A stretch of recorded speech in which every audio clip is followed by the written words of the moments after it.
Assalamu alaikum, barka da fatan kowa ya waye gari cikin ƙoshin lafiya. Sunana Muhammad Abdul, shugaban sashen na ɓangaren fina-finai nake cewa barka da warhaka.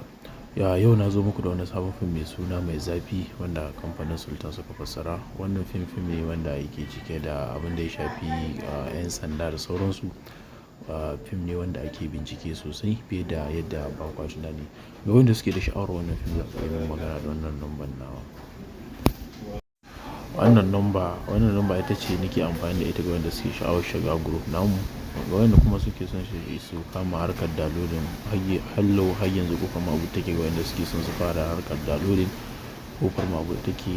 Tsarin mu na VIP kuma yana nan ga wanda suke son su shiga wannan group ɗin namu. Kamar yadda kuka sani dai, sunana Muhammad Abdul, shugaban sashe na ɓangaren fina-finai. Nake ƙoƙari in tabbatar da na kawo muku duk wasu fastoci sababbi wayanda kamfanuka daban-daban suka saka, kuma fina-finan da na kalla kuma na tabbatar da ingancin fassararsu.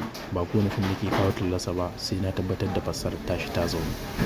Dan haka ga wanda suke son wannan fim za ku iya mun magana ta kan WhatsApp nawa ko kuma Telegram domin ku ji yadda tsare-tsaren namu suke, ta yadda za ku iya mallakar sabbin fina-finan Indiya Hausa. Sunana Muhammad Abdul, shugaban sashe na ɓangaren fina-finai nake cewa assalamu alaikum wa rahmatullah.